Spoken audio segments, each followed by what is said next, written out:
আসসালামু আলাইকুম।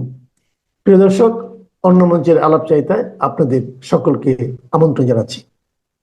আমি প্রথম থেকে কয়ে আসতেছি প্রফেসর ইউনূসের দুইটা বিপদ, এক সুপ্পু আর একটা বিপদ ওয়াকার। ওয়াকার নিজেই একটা ক্ষমতা কেন্দ্র হইয়া উঠতেছে, এটা বিপদ, এটা রাষ্ট্রের জন্য বিপদ। এই জিনিসটা যদি না বুঝতে পারেন রাজনীতি নিয়ে আপনার মাথা ঘামানোর দরকার নেই।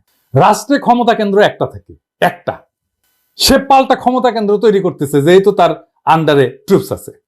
আমি ওয়াকারের ওই বিকল্প ক্ষমতা কেন্দ্র ভাঙ্গা দিব। আমি চাই সে প্রফেসর ইউনূসের পূর্ণ কমান্ড মাইনা কাজ করুক। সুপ্পু বিদায় নিবে, ওকে বিদায় নিতেই হবে। অনেকেই দাবি তুলিচ্ছে, ছাত্ররাই দাবি তুলিচ্ছে, আমি তো অনেক আগেই কইছি। কিন্তু ওয়াকারের উপরে প্রফেসর ইউনূসের পূর্ণ কমান্ডের জন্য কেউ কাজ করিচ্ছে না, এই বান্দা ছাড়া। এবার বুঝছেন তো, যারা কইতেছে আমি প্রফেসর ইউনূসের সরকারকে বিপদে ফেলার চেষ্টা করতেছি, তাদের মাথায় যে উন্নত মাদের মোদির সাপ্লাই দেওয়া গোবর আছে, এটা বুঝতে পারছেন তো। আমি প্রফেসর ইউনূসের সরকারের ক্রিটিক করব, এটা আমি উনি যেদিন শপথ নিছে সেই দিনই বলছি। আমি না ধমকাইলে ওনার উপদেষ্টারা কি অগ্নিমূর্তি ধারণ করতেন দেখেন। হাত ভাঙ্গা ভাঙির কথা কইছে না, কইছে না আমরা ইমোশনাল কথা বলি, কইছে না প্রবাসী বাংলাদেশিদের ইলিশ দেয় না, আর কলকাতায় ইলিশ পাঠানোর জন্য সুন্দরী কোটায় ওই উপদেষ্টা হওয়া রেজওয়ানা দেওয়ানা হয়ে গেছে, দেখেন নাই? এগুলোর কাঁচা কুঞ্চি দিয়ে পিটাইলে শান্তি পেতাম। পিনাকি না থাকলে এইগুলা সব ইন্ডিয়ার কাছে পাইতে দিত, কি পাইতে দিত জিগায় না, বুঝে নেন। হাসিনা কইছে 1 মাস টিকবে না প্রফেসর ইউনূসের সরকার, কইছে না? নতুন ফোন কল ফাঁস হইছে না, ইউনূসের কথা শুনে লাফাচ্ছে। আর ওই জামাতের ওরা কয়দিন আছে, সামনের 1 মাস থেকে কিনা দেখো। এটা নিয়ে অনেক হাসাহাসি করতেছে। আমি করি না হাসাহাসি, কারণ হাসিনা তার প্রভু ভারত সর্বাত্মক চেষ্টা চালাবে বাংলাদেশের বিপ্লবকে ধ্বংস করতে। পারবে না সেটা অন্য কথা, কিন্তু সে একের পর এক ঝামেলা লাগাই রাখবে। ওই যে দেখছেন না সমুদ্রে ওই জাহাজের মধ্যে আগুন লাগিচ্ছে। টাইম ম্যাগাজিন কইছে না হাসিনার অপ্রত্যাশিত প্রত্যাবর্তন ঘটতে পারে। এইগুলার একেবারে হাওয়ায় উড়াই দেন না। কিভাবে প্রত্যাবর্তন ঘটতে পারে আর কিভাবে এইগুলারে উড়াই দিবেন সেটা নিয়ে আলাপ করি বরং, আসেন। এইগুলারে মূল থেকে উৎখাত করার জন্য যা করা দরকার সেটা প্রফেসর ইউনূসের সরকার করতেছে না। এটা আমি কইয়াই যাব, না কইলে প্রফেসর ইউনূস আগে বিপদে পড়বে, আমি পড়বো না। আমি তো থাকি ফ্রান্সে, আমার কিছুই হবে না। কি সাহস হাসিনার, বলে সবাইকে শিক্ষা দেবো, দেখেছেন? প্রত্যেকের এক একটা শিক্ষা আমি দিয়ে ছাড়বো, আর আমি যেটা বলি আমি তা করি। সাইকোপ্যাথ একটা, এই সাইকোপ্যাথকে ওয়াকার পালায় যেতে দিছে, দেয় নাই? ওই রাক্ষসীরা মাইরা পা উপরে মাথা নিচের দিকে ঝুলাই রাখা উচিত ছিল, মুসলিনীকে যেভাবে ঝুলাইছিল। আইকম্যানকে ধরে আনা হয় নাই আর্জেন্টিনা থেকে, হাসিনাকে কেন ধরে আনা যাবে না ইন্ডিয়া থেকে? কেন প্রফেসর ইউনূসের সরকার ইন্ডিয়ারে কইতেছে না ওরা ফেরত পাঠানোর জন্য? তারা রাজনৈতিক আশ্রয় দেয় নাই ভারত, কোন স্ট্যাটাসে তারা রাখছে তাইলে ইন্ডিয়া? ডিপ্লোম্যাটিক পাসপোর্টে তো 2 মাসের বেশি থাকা যায় না, তাও ডিপ্লোম্যাটিক পাসপোর্ট তো নাই, ওরা নিয়ে নিছে। তো কোন স্ট্যাটাসে রাখছে ইন্ডিয়ারে জিগাইতে হবে না? ইন্ডিয়ারে ফ্রি হ্যান্ড দিয়ে রাখছে, আর ইন্ডিয়া সব শয়তানি করতেছে। বাংলাদেশে এখন কত ইন্ডিয়া প্রেমী আছে আপনি কল্পনা করতে পারবেন না। আর অবাক ব্যাপার হইতেছে, এদের অনেকে আবার বিএনপির সমর্থক আর কর্মী। বিএনপির আবার একটা প্রগতিশীল অংশ আছে না, প্রগতিশীল বিএনপি, হ্যাঁ, আমারে বলে এক্সট্রিমিস্ট, উগ্র ভারত বিরোধীদের দেখেন। আর এইসব আলাপ হয় বিএনপির অ্যাক্টিভিস্টদের ওয়ালে। তাহলে বুঝেন বিএনপি আদতেই ইন্ডিয়ার হেজিমনির বিরুদ্ধে দাঁড়াইতে পারবে কিনা। আমার কিন্তু ব্যাপক সন্দেহ আছে। যেই ইন্ডিয়া চায় বাংলাদেশে আর যেই ক্ষমতায় আসুক, বিএনপি জামাত যেন না আসে, চায় না। এই ইন্ডিয়ার সাহস আর সমর্থনই তো হাসিনা এই দুঃশাসন চালাইছিল। এই ইন্ডিয়াই তো হাসিনার আশ্রয় দিছে। আর এই ইন্ডিয়া তো ইভেন এই গুলি চালানোর লোকও পাঠাইছে, এটা তো চিফ প্রসিকিউটর নিজেই কইছে, তাই না? বিদেশি ভিন দেশি লোকজন আসছে, গুলি চালাইছে, প্রমাণ পাইছে। হাসিনার সব মন্ত্রী পালাইছে কই, ইন্ডিয়ায় তো। আর তুই নাকি উগ্র অ্যান্টি ইন্ডিয়া, খোদা আমারে উঠায় নাও, নয়তো দড়ি ফেলাও, বায়া উঠে যাই। বিএনপির কিছু লোকদের ইন্ডিয়া প্রেম দেখে আমি আসলেই শ্রদ্ধা হয়ে যাই। বিএনপি বুঝতে পারতেছে না ইন্ডিয়া ইস্যুটা কেমনে ডিল করবে, কোনো কোহেরেন্ট পলিসি নাই। বিএনপির একটা জিনিস কয়া দিই, ইন্ডিয়া প্রশ্নে আপনারা বিপ্লবী র্যাডিক্যাল অবস্থান নেন, এটা আমার প্রত্যাশা না। আপনারা পারবেন না, যেটা পারবেন না সেটা প্রত্যাশা করে লাভ আছে?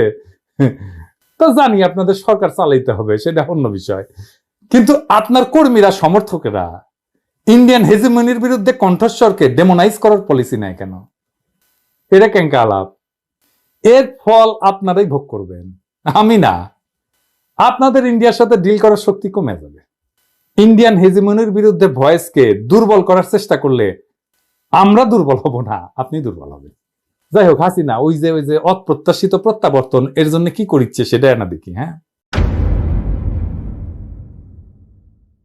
আপনারা তো দেখেছেন কিভাবে হিন্দু নির্যাতনের গপ্প ছড়ায় শাহবাগ গরম করেছিল, সেখানে যা যা অভিযোগ নিয়ে মাঠ গরম করেছিল সেগুলো তো ভুয়া ছিল।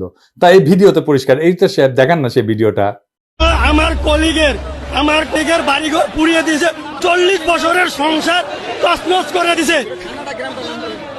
থানা আমার মেহেরপুর অ্যাড্রেস আমি আপনাকে এখন দিতে পারছি না, আপনি চাইলে আমি এমনি সব দিতে পারবো, কোনো সমস্যা নাই।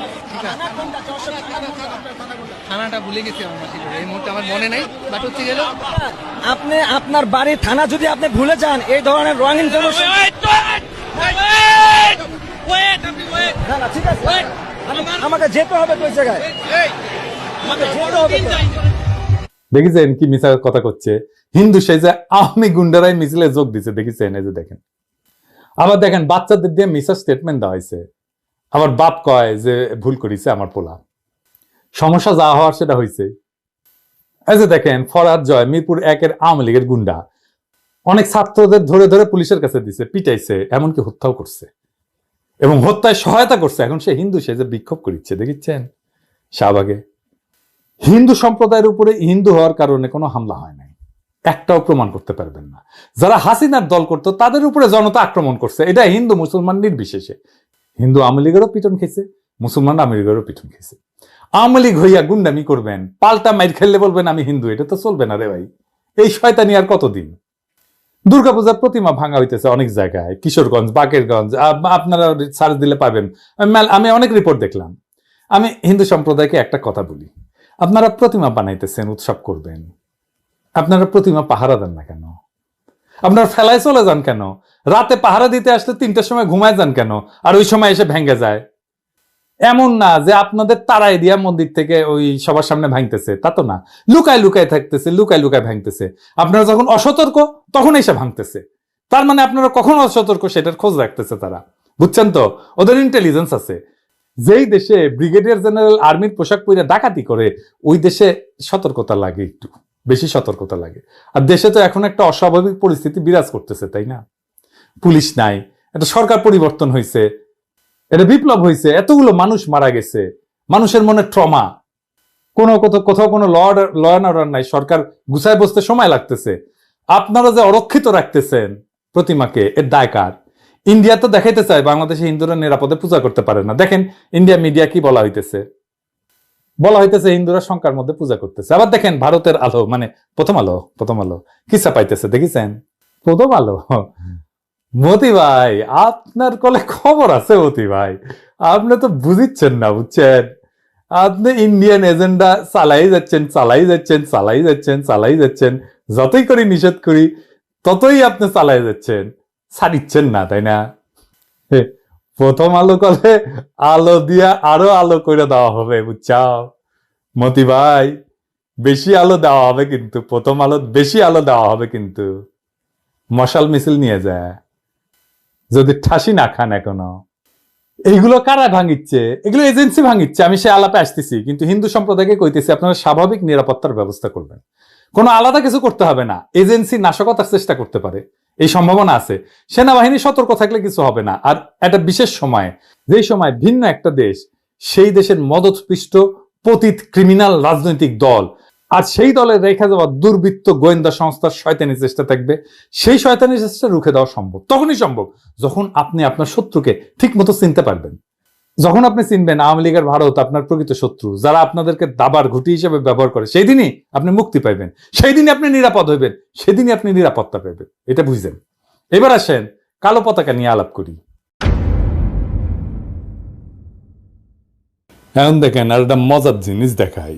এই যে এ পোলা হিন্দুত্ববাদের পতাকা নিয়া খুব জোশ করিচ্ছে, সবাই রে পতাকা নিয়ে আসপার করছে শহীদ মিনারে, আর নিজেই এই কলেমার পতাকা দেখা সে আবার নিজেই করছে যে এটা আবার কি, এটা কি বাংলাদেশের পতাকা? তাহলে এই ভালসুন, এটা কি বাংলাদেশের পতাকা তুই যে নিয়ে আসু?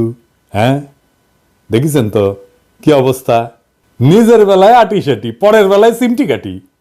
আপনারা দেখেছেন যে কলমা খচিত পতাকা নিয়ে মিছিল হইতেছে, আমি ছবি টবি দেখাইতেছি না। অনেকে কইতেছেন যে আইএস বা আল কায়দার পতাকা। কথা হইতেছে কলমা লেখা পতাকা নিয়ে একজন মুসলমান অবশ্যই মিছিল করতে পারে, এটা তার রাজনৈতিক এবং ধর্মীয় অধিকার। কিন্তু যা হইতেছে তা হচ্ছে এই পতাকাকেও ছাত্রদের তুলে দিতেছে, অর্গানিক না কিন্তু অনেক ক্ষেত্রেই। কারা?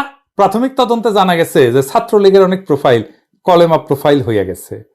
এরাই এই কাজের পিছে জড়িত। দেখেন ছাত্রলীগ ভাইরাল হয়ে গেল, মসজিদে গিয়ে মুসল্লিদের পিটানো, আবার মুসল্লিদের দাড়ি টেনে সেরার পরে এরা পথে আসিছে। আলহামদুলিল্লাহ, ছাত্রলীগের এই কাজের পরে দেখেন ব্লুমবার্গে কি কইতেছে, বাংলাদেশে ইসলাম পন্থার উত্থান হইতেছে। খেলাটা বুঝতেছেন? আমারে হেফাজতের নেতা একটা মেসেজ পাঠাইছেন, কয়ে রাখি এই নেতা ফ্যাসি বিরোধী লড়াইয়ে ঝুঁকি নিয়ে দারুণ ভূমিকা রাখছেন। মাদ্রাসা ছাত্রদের অংশ নেওয়ার ক্ষেত্রে ওনার ভূমিকা ছিল খুব ক্রুশিয়াল। আমি কইলাম না, চিনে ফেলবেন, একজন খুবই সম্মানিত আলেম। উনি আমারে লিখছেন, আমি হুবহু পড়তেছি। প্রফেসর ইউনূসের এটাকে শোনাবেন কেউ? হাসিনার জামানায় আলেমদের নিয়ন্ত্রণ করতে এনএসআই এর যারা যেসব আলেমদের সাথে সংযোগ স্থাপন করেছিল, সেই অফিসাররাই এখন সেসব আলেমদের শক্তি সঞ্চয় করতে উৎসাহ যোগাচ্ছে। তারা বলতে চাচ্ছে এখনই সুযোগ আপনাদের দাবি আদায় করে নেওয়ার।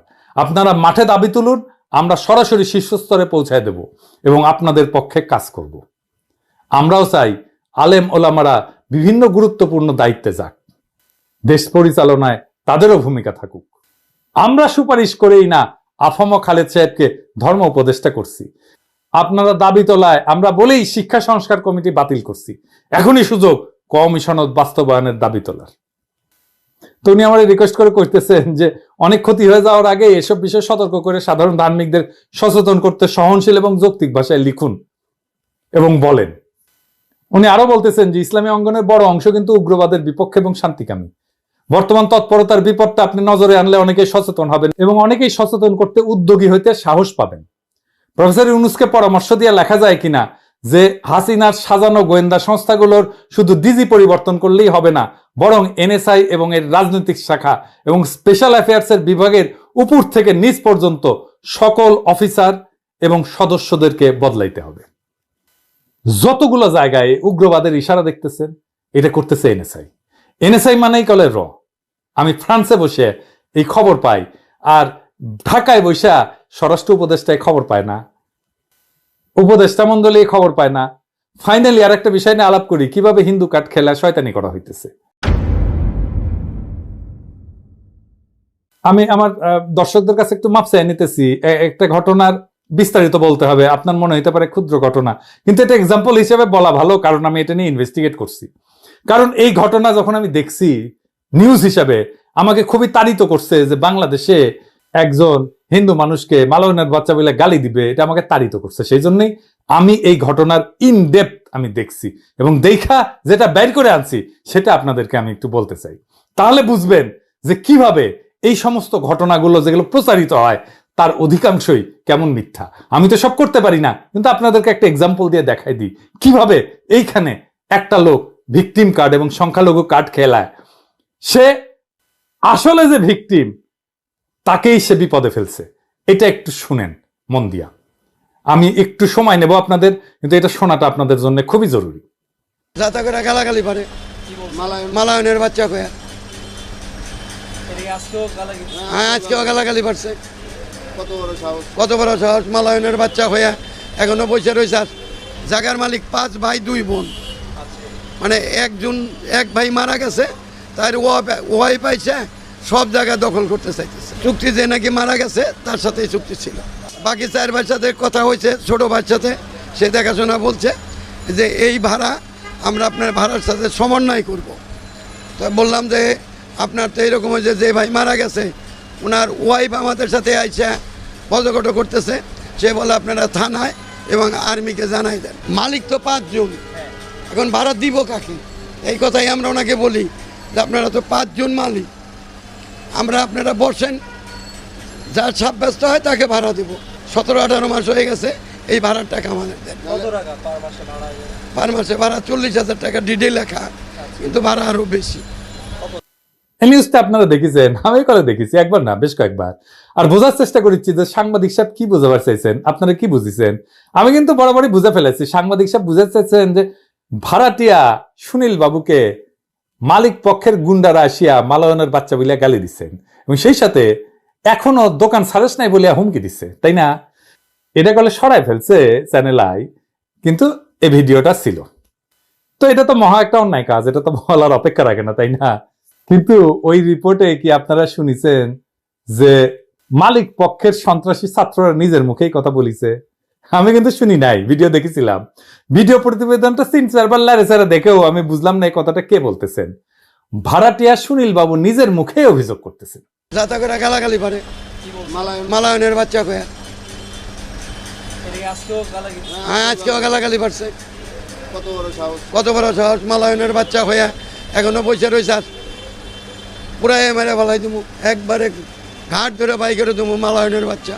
তো এই অভিযোগটা সত্য হইতে পারে, নাও হইতে পারে, কিন্তু এটা কইছে, এটা আমি ঘুটায় ঘাটায় দেখছি, যেহেতু কইছে মালায়নের বাচ্চা কইছে, দেখো দরকার ছাড়িস না, সেজন্য আমি আরো ঘুটায় ঘুটায় দেখেছি যে এটা আসলে কি। তো যাই হোক, এটা একটু ভুলে থাকি, একটা অন্য বিষয় দেখি, তাইলে বুঝতে পারবো। সুনীল বাবু আরো কিছু কথা কইছেন, আসেন সেগুলো শুনি। সুনীল বাবু নিজেই স্বীকার করছেন যে 18 মাস ধরে তিনি ভাড়া প্রদান করতেছেন না। কেন? কারণ হিসাবে উনি বলতেছিলেন যে জায়গার মালিক নাকি 3-4 জন, মালিকের 3 ভাই 2 বোন, মালিকের বউ ভাড়ার জন্য টাকাটা দেয়। ফলে উনি ঠিক বুঝে উঠতে পারতেছেন না যে কাকে ভাড়া দেওয়া উচিত। খুবই চমৎকার কথা, সুন্দর কথা। তো সঙ্গত কারণে 2খান প্রশ্ন এসে পড়ে। সুনীল বাবু শুনেন, আপনি 18 মাস আগে ভাড়া কাকে দিতেন? আর 2 নাম্বার হইতেছে, কার সাথে চুক্তি কইরা দোকানটা ভাড়া নিছিলেন? দোকান তো কারোর সাথে চুক্তি করে ভাড়া নিছিলেন, তাই না? 2 প্রশ্নের কোনটাই কিন্তু চ্যানেল আয়ের সাংবাদিক সাহেব করেন নাই, কিন্তু রিপোর্ট কইরা দিচ্ছেন, যেহেতু মালাউন শব্দটা আছে। কেন করেন নাই সাংবাদিক সাহেব? ওই প্রশ্নের জবাব না দিলেও আমরা জানি আর কি। এইরকম অনেক গুরুত্বপূর্ণ প্রশ্ন তিনি করেন নাই, কিন্তু আমি প্রশ্ন করে জানিছি। শুধু তাই না, অভিযুক্ত কারো কথাই তিনি শোনেন নাই, কেবল সুনীল বাবুর কথা শুনা বাজারে একটা সাম্প্রতিক ধর্মীয় উস্কানিমূলক ভিডিও ছাইরা দিছে চ্যানেলায়।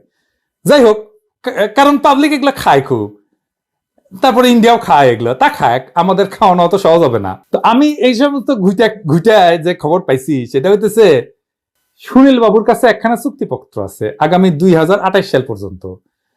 উনি মা জননী রেস্টুরেন্টের দোকানখানা ভাড়া লইয়াছেন। কার কাছ থেকে? মরহুম মনিরুল ইসলাম ময়না সাহেবের কাছ থেকে। যদিও ময়না সাহেবের স্বাক্ষরের সাথে চুক্তিনামার স্বাক্ষরের মিল খুঁজে পাওয়া কষ্টকর। এটা তার আসল স্বাক্ষর, দেখে আপনারা মিলানোর চেষ্টা করেন, পারেন কিনা। না পারলে সমস্যা নাই, অন্তত একটা প্রশ্নের উত্তর মিলল যে এই দোকানের মালিক হইলেন মরহুম মনিরুল ইসলাম ময়না সাহেব, তাই তো? ঠিক তো? বেশ, তাইলে সুনীল বাবুর মতে মালিকের 2 ভাই আর 2 বোনও আছে, সেই সাথে মালিকের বউ আছে, বাচ্চা আছে। সে কথা বলার মনে ফুসরত পান নাই সুনীল সাহেব। খুব ভালো। তাহলে সুনীল বাবু, আপনি যে জটিল সমস্যায় পড়েছেন ভাড়া কাকে দিবেন, তা লইয়া আমরা কিন্তু সমাধান পাই গেছি। আপনি পাইলেন না খুঁজে?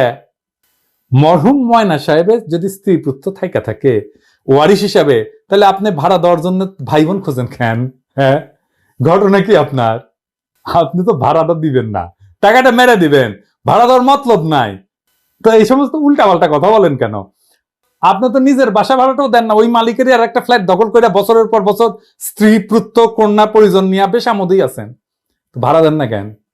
নাকি ময়না সাহেব মারা যায় তার স্ত্রী পুত্রের আপনার মালিক বলে মনে হয় না? সেটা আপনার মালিক মনে না হয় স্বাভাবিক, কারণ মনে হইলে তো ভাড়া দিতে হবে, প্যাকেট টাকা যাবে, তাই না? ভাড়া দিলেই তো কেউ আপনাদের মালায়ন বলে গালি দিতে আসিবে না। আর আপনিও সাংবাদিক দেখে সত্য মিথ্যা নিউজ করে মালিক পক্ষকে ভাড়া চাইবার মতো গড়িত কাজ হইতে বিরত রাখতে পারবেন না, তাই না? উল্টে মালিক পক্ষের বিরুদ্ধে মামলা করে হয়রানি করতে থাকবেন, যেন তারা দৌড়ের উপরে থাকে, আর বলিবেন ভাড়া চাহিরা লজ্জা দিস না, দিলাম সংখ্যালঘু একটা ভিকটিম কার্ড খেলে। তো সুনীল বাবু এটা খেলতেই পারে, তিনি সংখ্যালঘু, ভাড়া দিতে কষ্ট, তার কন্যাও তো সংখ্যালঘু, কেন বাবাকে ভাড়া দেওয়ার কষ্ট দিতে হবে? সে না হয় নাই করতে দিল, কিন্তু চ্যানেলাই বাবু আপনারা এটা দেখবেন না? আপনারা কেন অভিযুক্ত কারো বক্তব্য না নিয়ে প্রতিবেদন বাজারে ছাড়লেন? সাংবাদিকতার একটা নীতিমালা আছে না, সেটা ভুলে গেছেন? চ্যানেলাই নিউজটা সরাইছে, কিন্তু এই ছেলেগুলার জীবন যে দুর্বিষহ হয়ে গেছে, সবাই তাদের দুষতেছে যে মালাউন বেলে গালি দিতেছে, সেই কাজ তারা তো করে নাই। আমি কথা কইছি, ওদের সাথে ওরা করে নাই। সুনীল বাবু বলুক তো, মা কালীর দিব্যি দিয়া বলুক তো যে বলছে কিনা। মিছা কথা বলেন কেন সুনীল সাহেব? নিছক একটা ভাড়া চাওয়ার ঘটনারে রং মেয়েরা সংখ্যালঘু নিপীড়নে খেলা খেলতেছেন যাতে হাসিনা আবার ফিরে আসে, খুব মজা। এই সমস্ত কাজকাম থেকে যদি বিরত না হন, তাহলে কিন্তু আপনাদের নিবৃত্ত করার পথ আমাদের জানা আছে সুনীল বাবু। আপনি আমার চেনেন নাই, বুঝছাও? আপনার সাথে আমি ডাবল যাওরা, আপনার চেয়ে আমি 1000 গুণ বেশি জাউরামি জানি। জাউরামি করবেন না, টাকা দিয়ে দিবেন, ভাড়ার টাকা দিয়ে দিবেন। যার সাথে আপনার চুক্তি হয়েছে সেই মালিকের পরিবারকে দিবেন, তার স্ত্রীকে দিবেন, তার পুত্র কন্যাকে দিবেন, ফয়সালা করে নেবেন বাড়িওয়ালার সাথে। বাড়ি ভাড়া আপসে দিয়ে দিবেন, এটা ন্যায্য বা ইনসাফ। তেরিবেরি করবেন না, এরপরে গেলে পুলিশ যাবে, আমি নিজে স্বরাষ্ট্র উপদেষ্টার সাথে কথা বলবো। আর এই গ্যাঞ্জামের মধ্যে যাবেন না, আমি যে বিষয়টা ধরি তার গোড়া ধরে টান দিই। বাংলাদেশে আমরা ন্যায় আর ইনসাফ কায়েম করবো, সেটা হিন্দু মুসলমান নির্বিশেষে। কোথাও বেইনসাফি দেখলে পিনাকি ঝাঁপায় পড়বে। এই ব্যাপারে আমার কলে কোনো ক্লান্তি নাই। পিনাকিরা যেন কোনো কিছু ছুঁইতে না হয়। জানেন তো, বাঘে চুলে 18 ঘা, ঠোলায় চুলে 36 ঘা, আর পিনাকি চুলে জয় বাংলা।